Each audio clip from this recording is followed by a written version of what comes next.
오늘은 말씀으로 마귀의 시험을 이기라 라는 제목으로 하나님의 말씀을 전하도록 하겠습니다. 우리가 지금 사순절을 보내고 있는데요. 사순절도 이제 얼마 남지 않았습니다.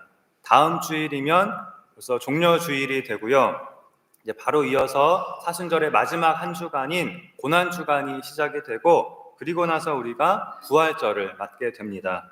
항상 사순절마다 우리가 기억해야 할 말씀은 누구든지 나를 따라오려거든 자기를 부인하고 자기 십자가를 지고 나를 따를 것이니라 라고 하신 예수님의 말씀입니다. 그런데 예수님은 이 세상에 계시는 동안 우리가 어떻게 예수님을 따라야 하는지 그 본을 몸소 우리에게 보여주셨습니다. 그 중에 하나가 바로 예수님께서 말씀으로 마귀의 시험을 이기신 본을 우리에게 보여주신 것인데요. 우리가 오늘과 또 종려주일인 다음 주일까지 이 예수님께서 받으신 마귀의 시험과 또 예수님께서 그 시험을 이기신 내용을 통해서 예수님께서 우리에게 어떤 본을 보여주고 계신지, 그리고 이 사건이 의미하는 것은 무엇인지, 우리에게 가르쳐주는 것은 무엇인지, 이것을 함께 생각해 보려고 합니다. 예수님은 구약 시대에서부터, 구약 성경에서부터 예언된 메시아로서, 구원자로서, 인류를 구원할 구원자로서 이 세상에 오셨는데 30세가 될 때까지는 요셉과 마리아의 아들로, 그냥 평범한 목수의 아들로 그렇게 사시다가 30세가 되셨을 때 비로소 메시아로서의, 구원자로서의 공생애를 시작을 하셨습니다. 그리고 3년이라는 짧은 시간 동안 공생애를 사셨는데 이 3년 동안 예수님은 제자들을 가르치시고 또 천국 복음을 사람들에게 전하시고, 그리고 나서 33세의 나이에 마지막으로 우리를 위하여 십자가를 지셨습니다. 오늘 본문은 그 예수님의 공생애의 가장 초기에, 공생애를 시작하실 때 있었던 일인데요. 예수님은 중요한 두 가지 일을 하시면서 공생애를 시작하셨습니다. 하나는 세례 요한에게 세례를 받으신 것이었고, 또 하나는 마귀에게 시험을 받으신 일이었습니다. 세례 요한은 예수님이 오시는 길을 예비하는, 준비하는 사명을 특별히 받은 사람이었는데요. 바로 사람들에게 회개의 세례를 베풀므로써 예수님이 오시는 길을 준비하였습니다. 그러니까 사람들이 회개함으로써 구주 예수님을 기다리고 맞이하도록 준비를 시킨 것입니다. 그런데 그 세례 요한이 베푸는 세례를 예수님이 자청하여 받으시게 됩니다. 오늘 본문 바로 앞에 나오는 내용인데요. 세례 요한은 예수님을 알아보고, 아니, 내가 당신에게 세례를 받아야 할 터인데 나에게 세례를 받으려 하십니까? 이렇게 예수님을 말렸습니다. 그러나 예수님은 허락하라, 우리가 이와 같이 하여 모든 의를 이루는 것이 합당하니라 라고 말씀을 하시고 세례 요한에게 세례를 받으십니다. 이상하지 않습니까? 세례 요한은, 이 세례 요한이 베푸는 세례는 회개의 의미를 가진 회개의 세례인데 예수님은 죄가 없으신 하나님이시잖아요. 그런데 왜 예수님은 이 요한의 세례를 받으셨고 우리가 이와 같이 하여 모든 의를 이루는 것이 합당하니라 라고 그렇게 말씀을 하신 것일까요? 예수님이 이 세상에 오신 것은 죄인인 우리를 대신하여 죽어주기 위해서였습니다. 말하자면 우리를 대신하여 죄인으로서 하나님의 형벌을 받으시려고 오신 것입니다. 다시 말하면 예수님께서 요한이 베푸는 이 회개의 세례를 받으신 것은 예수님은 죄가 없으신 완전한 의인이시지만, 그리고 하나님이시지만 스스로를 죄인인 우리와 같이 낮추시고 죄인인 우리와 같은 위치에 스스로 서신 것을 의미합니다. 이것이 예수님께서 공생애를 시작하시면서 요한의 세례, 즉 회개의 세례를 받으신 것의 의미입니다. 그리고 3장 16절에 보면 예수님께서 이 세례를 받고 물에서 올라오실 때 하늘이 열리고 하나님의 성령이 비둘기같이 예수님 위에 임하심을 예수님이 보았다고 하였고요. 또 17절에 하늘로부터 소리가 있어 말씀하시되 이는 내 사랑하는 아들이요 내 기뻐하는 자라 하시니라 라고 하였습니다. 예수님은 메시아이시며 구약에 예언된 구원자이시며 또 하나님의 아들이심을 성령 하나님과 성부 하나님이 이 자리에 나타나셔서 확증을 해주신 것입니다.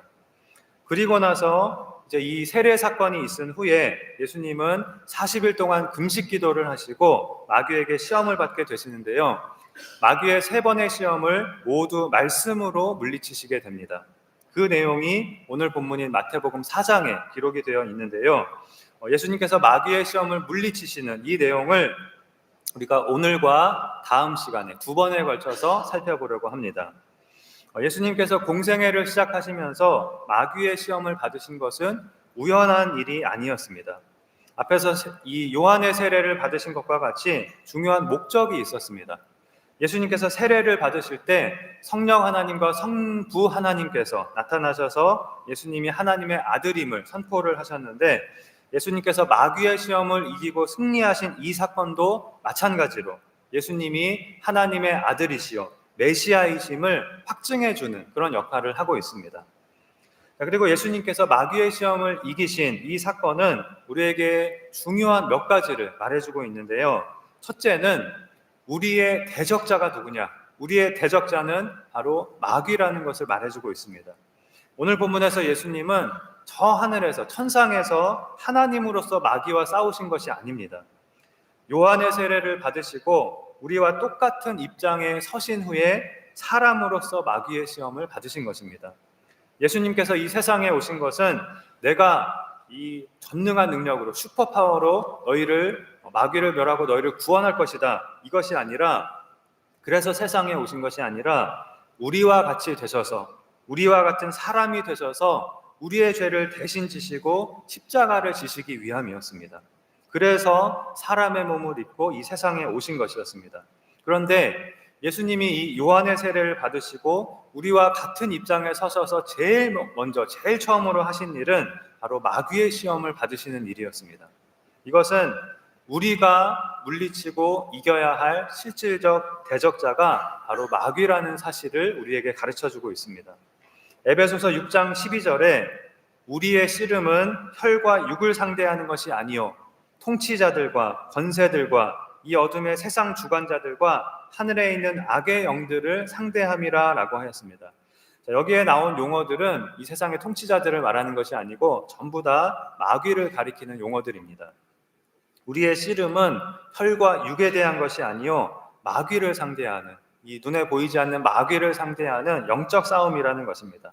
바로 그것을 오늘 본문이 보여주고 있습니다. 그리고 에베소서 6장은 우리가 그 영적 싸움을 싸우는 무기가 무엇인지도, 그것은 바로 말씀과 기도라고 하는 것도 말씀을 하고 있는데요. 바로 이것도 예수님께서 보여주고 계십니다. 예수님은 세 번의 시험에서 모두 구약의 성경 말씀을 인용하심으로써 마귀를 물리치셨습니다. 또한 예수님께서 마귀의 시험을 받으신 때는 40일 동안 금식하시면서 기도를 하신 후였습니다. 그 기도의 힘으로, 기도로 성령의 충만함을 입으심으로 마귀를 이기신 것입니다. 그것을 예수님께서 우리에게 보여주고 계십니다. 다음으로 이 예수님께서 마귀에게 승리하신 이 사건은 예수님과 아담의 대조를 우리에게 보여줍니다. 인류의 첫 번째 대표자 아담이 이루지 못한 것을 인류의 두 번째 대표자 예수님은 이루셨다는 것입니다. 아담은 에덴 동산이라고 하는 가장 좋은 환경에서도, 가장 좋은 조건에서도 실패를 했지만, 마귀의 유혹에 넘어갔지만, 예수님은 광야에서 더구나 40일 동안 굶으신 후에도 그런 조건에서도 마귀의 유혹을 이기고 마귀에게 완전한 승리를 거두셨습니다. 성경은 예수님을 둘째 아담 또는 마지막 아담이라고 말씀합니다. 여기서 아담이라는 말이 의미하고 있는 것은 인류의 대표자, 언약의 대표자라는 뜻입니다. 첫째 아담은 에덴 동산에서 인류의 대표자로서, 모든 인류의 시조로서, 모든 인류의 대표자로서 죄를 범함으로 모든 인류를 죄인으로 만들었지만, 둘째 아담인 예수님은, 마지막 아담인 예수님은 완전한 의인으로서 모든 믿는 자들을 의인으로 만드는 그런 대표자가 되었다는 것입니다. 이처럼 예수님은 첫째 아담과는 대조적으로 마귀에게 완전한 승리를 거두심으로 우리를 구원할 메시아의 자격을 갖추신 분이심을 증명하고 있습니다. 또 다음으로 이 사건이 보여주고 있는 것은 구약시대에 모세가 이끌던 이스라엘과 예수님의 대조입니다. 예수님께서 40일 동안 광야에서 금식을 하신 것은 구약시대에 출애굽한 이스라엘 백성들이 광야에서 40년 동안 시험받은 것을 떠올리게 합니다. 그러나 이스라엘 백성들은 실패하였습니다. 믿음의 시험에 통과하지 못하였습니다. 하나님을 온전히 신뢰하지 못하고 끊임없이 불평하고 악한 말을 쏟아내다가 결국에는 출애굽 1세대가 광야에서 모두 죽는 벌을 받게 되었습니다. 모세 역시 이 시험에 통과하지 못하고 가나안 땅을 밟지 못하였습니다. 그러나 예수님은 하나님께 온전히 순종하심으로써 모든 시험에 통과하셨다는 것입니다. 그리고 이제 신약의 이스라엘이라고 할 수 있는 모든 믿는 자들, 즉 교회는 그 승리하신 예수님을 따라 마귀에게 승리하고 천국에 들어가게 됩니다. 즉 종합해보면 예수님이 마귀에게 승리하신 이 사건은 예수님이 인류를 구원할 메시아가 되심을, 메시아의 자격을 갖추신 분이심을 보여주는 그런 사건이었습니다. 그리고 예수님은 바로 이 승리와 함께 메시아로서의 그 공생애를 힘차게 시작을 하시게 됩니다. 자, 그럼 오늘은 예수님께서 받으신 첫 번째 시험과 두 번째 시험을 우리가 함께 살펴보고 다음 시간에 마지막 세 번째 시험, 그리고 예수님의 승리가 우리에게 갖는 의미가 무엇인가 하는 것을 이번 다음 시간에 살펴보도록 하겠습니다. 자, 먼저 오늘 본문 1절과 2절에 이 시험의 배경을 이렇게 기록을 하고 있는데요. 그때에 예수께서 성령에게 이끌리어 마귀에게 시험을 받으러 광야로 가사 40일을 밤낮으로 금식하신 후에 줄이신지라 라고 하였습니다. 이 마귀의 시험은 메시아로서 꼭 받아야 하는, 이 메시아의 공생애를 시작하면서 꼭 받아야 하고 꼭 통과해야 하는 그런 시험이었습니다. 그래서 성령에게 이끌리어 예수님은 마귀의 시험을 받으러 광야로 가셨습니다. 그런데 그 광야에서 40일을 금식하신 후였기 때문에 그야말로 인간적으로 볼 때 가장 힘들고 가장 나약한 그런 상태에 있는 때라고 할 수가 있습니다. 자, 이때 마귀의 첫 번째 시험이 시작됩니다. 3절에 시험하는 자가 예수께 나와서 이르되 내가 만일 하나님의 아들이어든 명하여 이 돌들로 떡덩이가 되게 하라 라고 하였습니다. 자, 마귀의 첫 말은 내가 만일 하나님의 아들이어든 이라는 것이었습니다. 바로 얼마 전에 예수님께서 세례를 받으실 때 하늘로부터 하나님께서 음성으로 이는 내 사랑하는 아들이라 이렇게 확증을 해주셨는데 바로 그것을 가리키는 것입니다. 그러면서 마귀는 네가 만일 하나님의 아들이어든 명하여 이 돌들로 떡덩이가 되게 하라고 말합니다. 여러분, 이것이 무슨 말일까요? 마귀의 이 말은 네가 정말 하나님의 아들이냐? 나는 못 믿겠다. 만일 그것이 사실이라면 기적으로 한번 증명해 보아라. 이것이 아닙니다. 지금 그런 1차원적인 시험을 하고 있는 것이 아닙니다.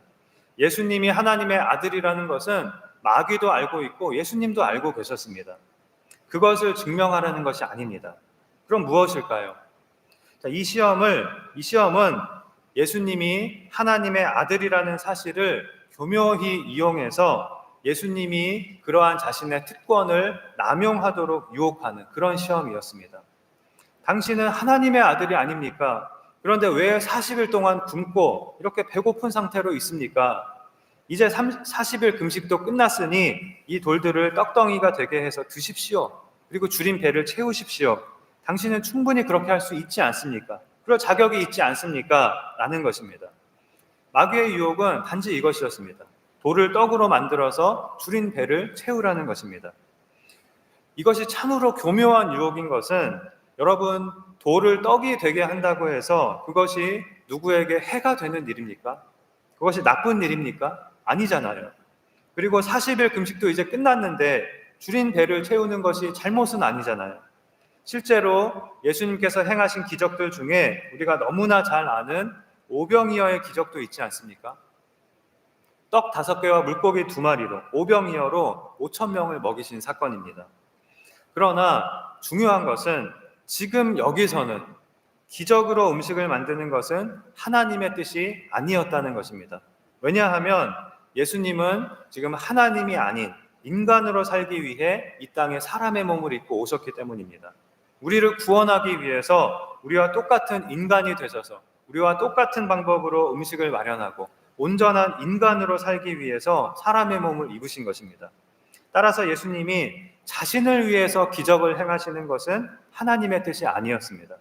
그래서 예수님은 그렇게 하지 않으셨습니다.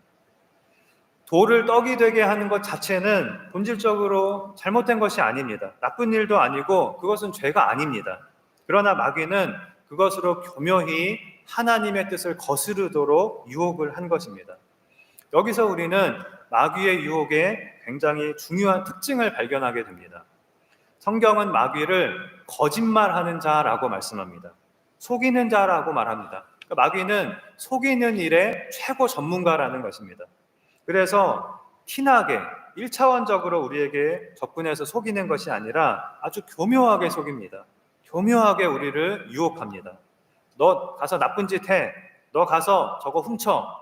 너 교회 가지 마. 이렇게 대놓고 1차원적으로 접근하는 것이 아니라, 또는 악하고 공포스러운 모습으로만 우리에게 다가오는 것이 아니라 때로는 선하고 깨끗한 모습으로 위장해서 교묘하게 우리를 속인다는 것입니다. 직접적으로 나쁜 일을 시키는 것이 아니라 우리가 좋은 것을 잘못 사용하여 남용하도록 교묘하게 우리를 속인다는 것입니다. 야, 이건 나쁜 것이 아니야. 잘 생각해봐. 이렇게 한다고 해서 누구한테 피해를 주는 것도 없어. 전혀 나쁜 것이 아니야. 그리고 이 상황에서는 어쩔 수 없는 일이야. 이렇게 하는 것이 당연한 거야. 잘못이 아니라고. 오히려 이렇게 하는 것이 여러 사람에게 두루두루 좋은 일이라고, 이런 식으로 속인다는 것입니다. 마귀의 유혹의 특징은 그것 자체는 나쁜 것이 아닌 것을 교묘하게 왜곡해서 잘못 사용하게 하고, 또 그러한 것을 우리가 나쁘지 않은 것이라고, 오히려 좋은 것이라고 판단하게 만드는 것입니다. 그래서 우리가 하나님의 뜻을 거스르면서도, 또 죄를 범하면서도 그것을 합리화하고 죄라고 생각하지 않고, 또는 어쩔 수 없거나 당연한 일이라고 생각하고 전혀 스스럼 없이 하나님의 뜻을 거스르도록 만드는 것입니다.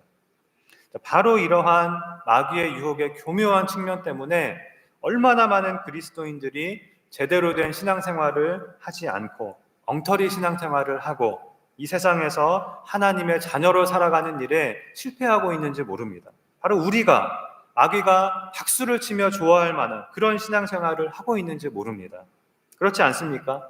사실 우리가 마귀의 교묘한 시험과 유혹을 알아차리지도 못하고 속수무책으로 당하고 있으면서도 그것조차 모르고 있을 때도 많습니다.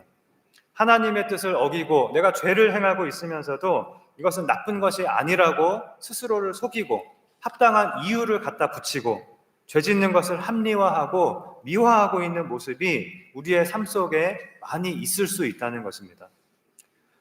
그것이 도대체 무엇입니까? 라고 여러분이 저에게 물으신다면 그것은 제가 일일이 알려드릴 수는 없습니다. 사람마다 다 다르거든요. 그런데 우리 각자가 그것을 알고 있습니다. 또 우리 각자가 그것을 찾아야 하고 깨달아야 하는 것입니다. 중요한 것은 우리가 마귀의 교묘한 속임수에 넘어가지 않으려면 어떻게 해야 하는가 하는 것입니다. 여러분, 어떻게 하시겠습니까? 바로 하나님의 말씀 위에 굳게 서는 것입니다. 거짓과 속임수에 대한 가장 강력한 무기는 진리인 것입니다. 하나님의 진리의 말씀인 것입니다. 4절에 보면 마귀의 이 첫 번째 시험에 대하여 예수님은 이렇게 대답을 하십니다. 기록되었으되 사람이 떡으로만 살 것이 아니요 하나님의 입으로부터 나오는 모든 말씀으로 살 것이라 하였느니라. 구약의 신명기 8장 3절 말씀을 인용하신 것입니다. 신명기는 모세가 이 가나안에 들어갈 출애굽 2세대에게 하나님의 말씀을 가르치고 있는 성경이라고 하였습니다. 그런데 신명기 8장 2절에 보면 하나님께서 이스라엘 백성을 40년 동안 광야에서 살게 하신 것은 그들이 하나님의 명령을 지키는지 안 지키는지를 시험하신 것이라고 말씀하고 있습니다. 그러면서 이어지는 3절에 하나님께서 40년 동안 그들에게 만나를 먹이신 것은 사람이 떡으로만 사는 것이 아니요 여호와의 입에서 나오는 모든 말씀으로 사는 줄을 알게 하려 하심이라 라고 말씀합니다. 하나님께서 40년 동안 만나를 먹이신 목적은 이스라엘 백성들에게 사람이 떡으로 사는 것이 아니라, 떡을 의지하여 사는 것이 아니라 하나님의 말씀을 의지하여 신뢰하여 사는 것임을 가르쳐 주신 것이라는 것입니다. 여러분 한번 생각해 보십시오. 200만 명이나 되는 이스라엘 백성이 애굽에서 나와서 40년 동안이나 광야에서 살아야 했습니다. 이 광야는 아무것도 없는 사막입니다. 거기에서 농사를 지을 수도 없고 짐승을 잡아먹을 수도 없고 심지어 물도 없습니다. 그런 것을 의지할 수가 없는 곳입니다.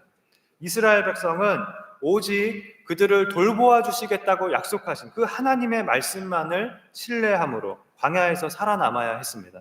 그런데 하나님은 사막에서 물이 나게 하시고 하늘에서 만나를 내려주심으로 40년 동안이나 이스라엘 백성을 부족함 없이 돌보아 주셨습니다. 그럼으로써 그들에게 떡에 의지해서 살 수 있는 것이 아니라 오직 너희를 가나안 땅으로 인도하리라는 그 하나님의 약속을, 하나님의 말씀을 의지할 때 살 수 있는 것임을 이들에게 가르쳐 주셨습니다. 오늘 본문에서 예수님이 인용하신 말씀이 바로 이 말씀입니다. 바로 얼마 전에 하나님은 예수님을 내 사랑하는 아들이라고 선포하셨습니다. 그런데 그 하나님의 아들이 지금 40일간의 금식으로 몹시 줄이고 지쳐 있었습니다. 예수님이 하나님의 아들이라는 것과 그 예수님이 지금 이렇게 지쳐 쓰러질 지경에 있는 것이 모순되어 보일지라도 예수님은 하나님의 말씀을 신뢰해야 했습니다. 내 사랑하는 아들이라는 말 속에는 하나님께서 돌보아 주실 것이라는 그 약속이 들어있는 것입니다. 그렇기 때문에 예수님은 자신이 하나님의 아들임을 증명하기 위해서 또는 줄인 배를 채우기 위해서 돌을 떡이 되게 할 필요가 없었습니다. 이미 하나님께서 예수님을 아들이라고 선언하셨고 또 성령님이 예수님을 광야로 이끄셨습니다. 그리고 예수님이 우리와 똑같은 한 인간으로서 자신의 능력을, 하나님의 능력을, 자신의 하나님으로서의 능력을 의지하지 않고 오직 하나님을 의지하며 광야에 있는 것이 하나님의 뜻이라면 예수님은 그 하나님의 뜻에 순종해야 했습니다. 그리고 예수님은 순종하셨습니다. 마귀의 첫 번째 시험에 대한 예수님의 대답이 우리에게 가르쳐주고 있는 것은 하나님의 자녀인 우리는 하나님의 돌보심을 신뢰해야 한다 하는 것입니다. 하나님의 말씀을 신뢰하라는 것입니다. 우리가 하나님의 말씀을 신뢰할 때 순종할 수 있고 하나님의 뜻을 거스르지 않을 수 있는 것입니다. 우리는 이 세상에서 떡으로 사는 것이 아니라 떡을 의지해서 사는 것이 아니라 하나님의 말씀을 신뢰함으로 하나님의 돌보심을 신뢰함으로 사는 것입니다. 그런데 마귀는 자꾸 교묘한 말로 우리가 하나님 대신에 다른 것들을 의지하게 만듭니다. 다른 방법을 의지하게 만듭니다. 이것이 마귀의 시험입니다. 그러나 우리가 이 세상에서 다른 그 어떤 것을 의지하지 않고 하나님의 말씀을 신뢰하여 오직 하나님의 말씀에 순종할 때 하나님께서는 하나님의 자녀인 우리를 돌보아 주시는 것입니다. 바위에서 물이 솟아나게 하시고 하늘에서 만나도 내려주시고 메추라기도 내려주시는 것입니다. 예수님은 공중의 새를 보라, 심지도 않고 거두지도 않고 창고에 모아들이지도 아니하되 너희 하늘 아버지께서 기르시나니 너희는 이것들보다 공중의 새들보다 훨씬 더 귀하지 아니하냐라고 말씀하셨습니다. 하나님께서 하나님의 자녀인 너희를 어찌 돌보지 않으시겠느냐? 하나님을 신뢰하라. 하나님의 돌보심을 신뢰하라. 신뢰함으로 오직 하나님의 말씀에 순종하라. 이런 말씀입니다. 우리는 종종 우리가 처한 여러 가지 상황으로 인해서 또 마귀의 시험과 유혹으로 인해서 하나님의 사랑과 돌보심을 의심하게 될 때가 있습니다. 그래서 여러 가지 유혹에 빠지고 자꾸 우리가 하나님 대신에 다른 것을 더 먼저, 더 의지하게 되고 하나님의 뜻과 다른 길로 나아가게 될 때가 있습니다. 그러나 어떠한 상황에서도 우리는 하나님의 말씀을 100% 신뢰해야 하겠습니다. 하나님의 돌보심을 온전히 신뢰해야 하겠습니다. 그래서 예수님처럼 마귀가 어떠한 교묘한 말로 우리를 속이려 하고 유혹해도 오직 하나님의 말씀을 기억하고 우리를 돌보아 주신다고 하신 그 하나님의 약속을 신뢰함으로 하나님의 말씀에 온전히 순종하고 마귀의 모든 시험과 유혹을 이기는 우리가 되어야 하겠습니다. 자, 다음으로 마귀의 두 번째 시험이 이어지는데요. 5절에 마귀가 예수님을 성전 꼭대기로 데리고 가서 거기에 세웁니다. 그리고 6절에 내가 만일 하나님의 아들이어든 뛰어내리라 라고 하였습니다. 그러면서 기록되었으되 그가 너를 위하여 그의 사자들을 명하시리니 그들이 손으로 너를 받들어 발이 돌에 부딪히지 않게 하리로다 하였느니라 라고 말합니다. 여러분, 지금 우리가 정신을 차리고 보아야 할 말씀입니다. 놀랍게도 지금 이번에는 마귀가 먼저 성경 말씀을 인용하고 있는 것입니다. 마귀가 구약 성경인 시편 91편 11절과 11절 말씀을 여기서 인용하였습니다. 하나님께서 천사들을 시켜서 신실한 자들을 지켜주시고 그들을 붙들어서 발이 돌에 부딪히지 않게 하시리라는 말씀입니다. 자, 이 시편의 말씀을 마귀가 인용을 하면서 너는 하나님의 아들이니 네가 성전에서 뛰어내려도 하나님의 천사들을 보내서 너를 붙잡아 주실 것이 아니냐, 성경이 그렇게 말씀하고 있지 않느냐, 그러니 한번 뛰어내려 보아라 라는 것이었습니다. 뻔뻔하게도 하나님의 말씀인 성경을 교묘하게 왜곡하고 남용하는 마귀의 시험이었습니다. 지금도 여러 이단들이 이런 식으로 성경을 들이밀면서, 우리에게 성경을 들이밀면서 성경에 이렇게 쓰여 있지 않느냐라고 하면서 믿는 사람들을 미혹합니다. 자신들의 뜻을 이루기 위해서 성경의 어떤 한 구절을 취해서 마음대로 해석하고 이용하고 왜곡하며 사람들을 미혹하는 것이 이단들의 특징인 것입니다. 여기서 마귀가 인용한 시편의 말씀은 하나님께서 천사를 시켜서 신실한 자들을 지켜주시기 때문에 신실한 자들은 절대로 결코 해를 입지 않는다, 어떠한 경우에도 해를 입지 않는다, 그런 뜻이 아닙니다. 만약 그렇다면 어떻게 순교자가 있을 수 있겠습니까? 사도들과 초대교회 성도들이 고난을 당하고 순교를 당한 것을 우리가 어떻게 설명할 수가 있겠습니까? 예수님이 십자가에 달리신 것은 또 어떻게 된 일입니까? 성경 말씀이 틀린 것입니까? 아니지요. 시편 91편의 말씀은 어떠한 경우에도 하나님의 사람은 해를 입지 않는다, 이렇게 적용할 수 있는 말씀이 아닌 것입니다. 오히려 예수님은 의를 위하여 박해를 받은 자는 복이 있나니 천국이 저희 것임이라고 말씀하셨습니다. 이 말씀들은 서로 모순되는 것이 아니라 모두 하나님의 말씀들이고 성경 전체로 볼 때 성경 안에서 완벽하게 얼마든지 조화가 될 수 있는 것입니다. 실제로 예수님은 마태복음 26장에서 십자가에 달리시기 전날 체포되실 때에 이렇게 말씀하셨습니다. 내가 내 아버지께 구하여 지금 12군단 더 되는 천사들을 보내시게 할 수 없는 줄로 아느냐. 즉 시편의 말씀처럼 얼마든지 천사들을 시켜서 예수님이 해를 입지 않도록 하실 수도 있다는 말씀입니다.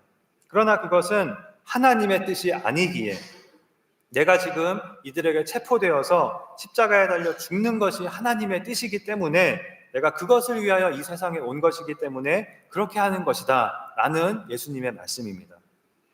이렇게 성경은 항상 전체적으로 보고 모든 말씀이 다 조화를 이루어야 하는 것인데 어느 한 구절만을 따로 떼어서 문맥과 상관없이 그냥 그 구절만을 가지고 성경 전체를 왜곡하면 안 되는 것입니다. 그런데 마귀는 예수님 앞에서, 하나님이신 예수님 앞에서 구약 성경을 인용하여 하나님의 말씀을 왜곡하면서 예수님을 함정에 빠뜨리려고 한 것입니다. 이처럼 하나님의 말씀을 왜곡하는 그런 마귀의 사악한 동기를 보시고 다시 한번 예수님은 성경 말씀을 다시 또 인용을 하십니다. 7절에 또 기록되었으되 주 너의 하나님을 시험하지 말라 하였느니라 라고 말씀하신 것입니다. 신명기 6장 16절 말씀을 인용하신 것입니다. 이 말씀은 신명기 6장 16절 여기를 보면 출애굽한 이스라엘 백성들이 여호와께서 우리 중에 계신가 안 계신가 하며 하나님의 능력을 시험했던 사건을 가리키면서 모세가 백성들에게 너희의 하나님 여호와를 시험하지 말라고 말한 그 말씀입니다. 즉 마귀는 예수님에게 성경에 하나님의 사람은 천사가 받아서 발이 돌에 부딪히지 않게 하리라고 하였으니 그 말씀이 맞는지 한번 뛰어내려 보아라, 이렇게 이스라엘 백성들처럼 하나님을 시험하도록 유혹한 것입니다. 그러나 예수님은 자신이 하나님의 아들임을 시험해 보거나 확인하거나 입증할 필요가 없으셨습니다. 이미 하나님은 예수님이 세례를 받으실 때 이는 내 사랑하는 아들이라고 선언하셨습니다. 그 이상의 확증은 필요가 없었습니다. 그 하나님의 말씀을 의심할 필요가 없는 것입니다. 더군다나 일부러 성전에서 뛰어내림으로써 자신을 위험에 빠뜨리는 것은 하나님이 천사를 보내시도록 억지로 조작을 하는 것에 불과했습니다. 예수님은 그렇게 하나님을 시험하는 것은 참된 믿음이 아님을 분명히 하셨습니다. 예를 들어서 우리가 스스로를 위험한 상황에 처하게 하고 내 스스로 위험한 상황에 빠지고서 하나님이 나를 사랑하시는지 안 사랑하시는지 한번 보자. 하나님이 나를 구해주시는지 안 구해주시는지 한번 보자. 하나님이 계시는지 안 계시는지 한번 보자. 이렇게 하는 것은 불순한 마음으로 하나님을 시험하는 것이며 참된 믿음이 결코 아니라는 것입니다. 참된 믿음은, 성경적인 신앙은 다른 그 어떤 것도 아닌 하나님의 말씀을 믿는 것입니다. 그것으로 충분한 것입니다. 그거 하나로 충분합니다. 하나님의 말씀 외에 다른 확증이 더 필요한 것이 아닙니다. 하나님의 말씀을 믿는 것입니다. 그것을 예수님은 우리에게 보여주고 계십니다. 주 너의 하나님을 시험하지 말라는 것입니다. 하나님의 말씀을 믿고 하나님의 말씀을 신뢰하고 의심하지 말라는 것입니다. 하나님의 돌보심을 절대로 의심하지 말라는 것입니다. 말씀을 맺겠습니다. 예수님은 우리와 똑같은 사람이 되셔서 사람의 입장에서 마귀의 시험을 받으시고 그 시험을 말씀으로 이기심으로 이 하나님의 이 성경인 구약 성경의 그 말씀으로 이기심으로 우리에게 마귀의 시험과 유혹이 어떠한 것인지 그리고 그 시험과 유혹을 어떻게 이겨야 하는지를 보여주셨습니다. 예수님께서 마귀의 시험을 받으신 것이 보여주듯이 우리가 마귀의 시험과 유혹을 받는 것은 죄가 아닙니다. 그러나 그 시험에 넘어지고 유혹에 굴복하게 될 때 그때 그것이 죄가 되는 것입니다. 지금도 마귀는 온갖 방법을 동원하여 우리를 속여서 넘어뜨리려고 시험과 유혹을 계속하고 있습니다. 때로는 악하고 무서운 모습으로 우리를 위협하고 때로는 자신을 선하게 가장하여 달콤한 감언이설로 우리가 잘못된 판단을 하게 하고 또 때로는 하나님의 말씀을 들고 와서 교묘하게 그 말씀을 왜곡시켜서 우리를 속이려 하기도 합니다. 그러나 그 어떠한 경우든지 우리가 마귀의 시험을 이기는 비결은 오직 하나님의 말씀에 굳게 서는 것이라고 하였습니다. 마귀가 어떠한 교묘한 말로 우리를 시험하더라도 예수님께서 본을 보이신 것처럼 우리는 항상 하나님의 말씀을 굳게 붙들고 그 하나님의 말씀 위에서 하나님의 뜻을 구해야 하겠습니다. 내 뜻을 구하거나 내 마음대로 판단하지 말고 하나님의 뜻이 무엇일까? 하나님의 말씀이 무엇인가? 항상 이것을 제일 먼저 우리의 판단 기준으로 우리의 행동 기준으로 삼고 마귀의 시험을 이기고 승리하는 그런 우리가 되어야 하겠습니다. 마지막으로 우리가 기억해야 할 한 가지는 우리가 어떠한 환경과 또 어떠한 상황에서도 하나님께 순종하고 하나님의 뜻에 설 수 있는 비결은 하나님께서 우리의 아버지가 되시며 우리를 온전히 돌보신다고 하신 그 하나님의 약속을, 그 하나님의 말씀을 신뢰하는 것이라는 사실입니다. 그것을 우리가 온전히 믿고 신뢰할 때 마귀의 거짓말에 속아서 솔깃해서 하나님의 말씀을 왜곡하며 죄를 합리화하거나 또는 하나님을 시험하지 않고 온전히 하나님의 말씀에 순종하고 따를 수가 있는 것입니다. 여러분 이것을 꼭 기억하시고 하나님께서 나를 사랑하시며 나를 자녀로 삼으셨으며 또 나의 모든 형편을 아시며 끝까지 나를 붙드시며 돌보신다는 것을 굳게 믿고 온전히 신뢰함으로 이 세상에서 어떠한 마귀의 시험도 어떠한 마귀의 유혹도 하나님의 말씀으로 넉넉히 이기고 승리하는 그런 우리 모두가 되기를 주님의 이름으로 축원합니다. 기도하시겠습니다.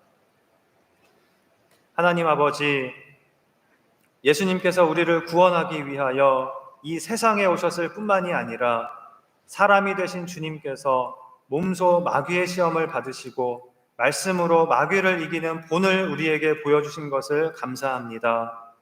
지금도 우리의 대적자 마귀는 여러 가지 모습과 방법으로 우리를 넘어뜨리려고 교묘한 시험과 유혹을 계속하고 있습니다.